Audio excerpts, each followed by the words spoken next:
તારીખ 24 માર્ચ 2025 સોમવાર સંત લુક ક્રુસ શુભ સંદેશ ચોથો અધ્યાય ખાલી 24 થી 30.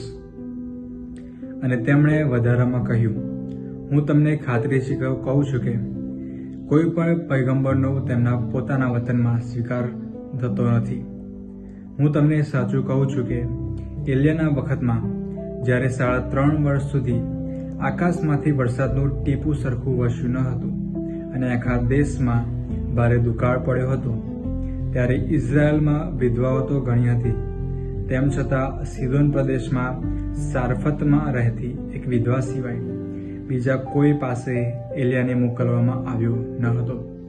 વળી પૈગંબર એલિયાના વખતમાં ઇઝરાયલમાં કોળિયા તો પુષ્કળ હતા, છતાં સીરિયા નામના સિવાય બીજા કોઈને સાજો કરવામાં આવ્યો ન હતો. આ સાંભળીને સભાગૃહમાં ભેગા થયેલા બધા લોકો ક્રોધથી સળગી ઉઠ્યા. એકદમ ઊભા થઈને તેઓ તેમને ગામની બહાર કાઢી જે પર્વત ઉપર ગામ વસેલું હતું તેની એક કરાળ આગળ લઈ ગયા. તેમનો ઈરાદો એમને ગબડાવી પાડવાનો હતો, પણ ઈસુ તેમની વચ્ચે થઈને ચાલ્યા ગયા. આ પ્રભુની વાણી છે, તે આપણો આધાર છે. મારા ભાઈ હતા બહેનો, પ્રભુ ઈસુ પોતાના વતનમાં નસરેતમાં આવ્યા અને ત્યાં સભાગૃહમાં જઈને પૈગંબર એશિયાનું ઓળિયું લઈને વાંચે છે કે મારામાં પ્રભુનો આત્મા ઉતરી આવ્યો છે, કારણ તેણે મારો અભિષેક કર્યો છે. તેણે મને એટલા માટે મોકલ્યો છે કે હું દીનજનોને શુભ સંદેશ સંભળાવું, બંદીવાનોને મુક્તિદાન, અંધજનોને દૃષ્ટિદાન જાહેર કરું, દલિતોને મુક્ત કરું, તેમજ પ્રભુની કૃપાના વર્ષની ઘોષણા કરું. આ વચન તમારા સાંભળતા જ સાચું પડ્યું છે એમ કહીને બેઠા અને બધાને નવાઈ. લુકના ગ્રંથમાં 4 અધ્યાયમાં 22મી કલમમાં આપણે વાંચીએ છીએ, સૌ કોઈ તેમની પ્રશંસા કરવા લાગ્યું અને તેમના મુખમાંથી આવી પ્રસાદિક વાણી નીકળતી જોઈ સૌ અચંબો પામ્યા. અને પછી લાગ્યું, આ તો આપણા ગામનો છોકરો છે એમ કરીને, આ તો યોસેફનો છોકરો છે એમ કરીને એમના ઉપર વિશ્વાસ રાખવા તૈયાર નથી. પ્રભુ જે હેતુ માટે આ પૃથ્વી પર આવ્યા હતા એ બહુ સ્પષ્ટ રહે છે. મારામાં પ્રભુનો આત્મા ઉતરી આવે છે, એ માનવ જાતના મુક્તિ માટે આવ્યા છે એમ કરીને સ્પષ્ટ સંદેશ આપે છે. પણ એ લોકો એમના ઉપર વિશ્વાસ રાખવા તૈયાર નથી. ઇસ્રાયેલ લોકો સંકુચિત માનસિકતાના લોકો હતા, એકદમ નેરો માઇન્ડેડ માણસ છે. અમે યહોવા અમારો દેશ છે, એટલે યહોવાને યહૂદી સિવાય બીજે કોઈ પ્રજા નથી એમ કરીને માનતા હતા. એટલે પ્રભુ ઈસુ એમના સંદેશમાં કહે છે કે ઈશ્વર તો બધા માટે છે અને બધા ઈશ્વરનો સંતાન છે. જેવી રીતે પ્રભુ ઈસુ પર એ લોકો વિશ્વાસ રાખવા તૈયાર નથી, અને એવી જ રીતે જ્યારે દુકાળ પડ્યો ત્યારે પણ જે પૈગંબર એલિયા હતા, એલિયાને બિન યહૂદી પાસે મોકલવામાં આવે છે, એક વિધવા પાસે. વિધવાના જીવનમાં અદ્ભુત કાર્ય કરે છે. વિધવાના જે તેલ હોય, લોટ હોય, કોઈ દિવસ ખૂટ્યું નહીં. આખા દેશમાં દુકાળ, પણ આ વિધવાના ઘરમાં કોઈ દિવસ લોટ ખૂટી નહીં અને તેલ કોઈ દિવસ ઓછું થયું નહીં. સાથે સાથે આ છોકરો મરી ગયો ત્યારે પણ ફરી એના જીવતા કરે છે.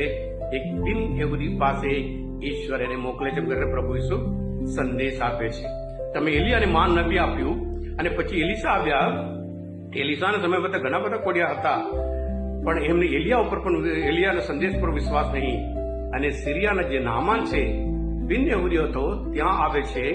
અને પછી જ્યારે સાજો થયો ત્યારે જરૂર વાંચો બીજા રાજાઓના ગ્રંથમાં 5મો અધ્યાયમાં 15મી કલમમાં એ પોતે કે જ્યારે સાજો થયો ત્યારે કહે છે,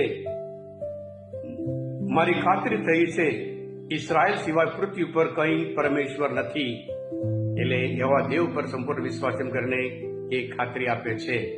જ્યારે પ્રભુ ઈસુ બિન યહૂદી લોકો ઈશ્વર ઉપર, એવા દેવ ઉપર વિશ્વાસની વાત કરે છે, એ લોકો એકદમ ગુસ્સે થઈ જાય છે, ક્રોધથી સળગી ઉઠ્યા બોલે છે શુભ સંદેશ. કે કારણ કે આ લોકોની માનસિકતા અલગ અને પછી પ્રભુ ઈસુની માનસિકતા અલગ. એટલે નેરો માઇન્ડેડ પીપલ આપણા જીવનમાં ઘણા બધા હોય, આપણા કુટુંબમાં હોય. એ લોકો વિચાર કરે એ જ બીજા પર વિચાર કરવાનો, બીજું કોઈ વિચાર એ લોકો સ્વીકાર કરી શકે નહીં, ગુસ્સે થઈ જશે. હું આ કહું છું એ જ બધા માનવાનું. એટલે પ્રભુ ઈસુ તો પ્રભુ ઈસુની સાધારણ એક સામાન્ય માણસ તરીકે સ્વીકાર કરતા હતા, પણ પ્રભુ ઈસુ એ યોસેફનો દીકરો નથી, એ તો ઈશ્વરના સંતાન છે. ઈશ્વરના જગત પર એટલો બધો પ્રેમ હતો, એને આ પૃથ્વી પર મોકલ્યા તેમ કરીને. એટલે પ્રભુ ઈસુ ઈશ્વર બધા માટે છે અને બધા ઈશ્વરના જેમ કરીને સંદેશ આપતા એ લોકો એટલા ગુસ્સો ક્યાંય સભાગૃહમાં ગુસ્સો, યાદ રાખો, દેવળમાં ગુસ્સે થઈ જાય અને પછી એને ગભડાવી પાડવા માટે દેવળમાં ધર્મને નામે અધર્મ અને અનિષ્ટ કરવા તૈયાર થયા હતા. અને પ્રભુ ઈસુ પણ બહુ અદભુત, એ લોકો તમે જે પ્રયત્ન કરો છો એમાં તમને સફળતા મળે નહીં એમ કરીને ત્યાં જેમની વચ્ચે હિંમતપૂર્વક ત્યાંથી ચાલ્યા જાય છે. હા કૃષ્ણ ભાઈ બહેનો, આજે આ શાસ્ત્ર પ્રમાણે ચિંતન કરતા આપણે પણ પ્રભુ ઈસુ આપણે બધા માટે આવ્યા છે. આપણે દરેકને પાપમાંથી મુક્ત કરવા માટે પોતાના લોહી વડે મુક્ત કર્યા છે એમ કરીને સંપૂર્ણ વિશ્વાસ રાખીએ.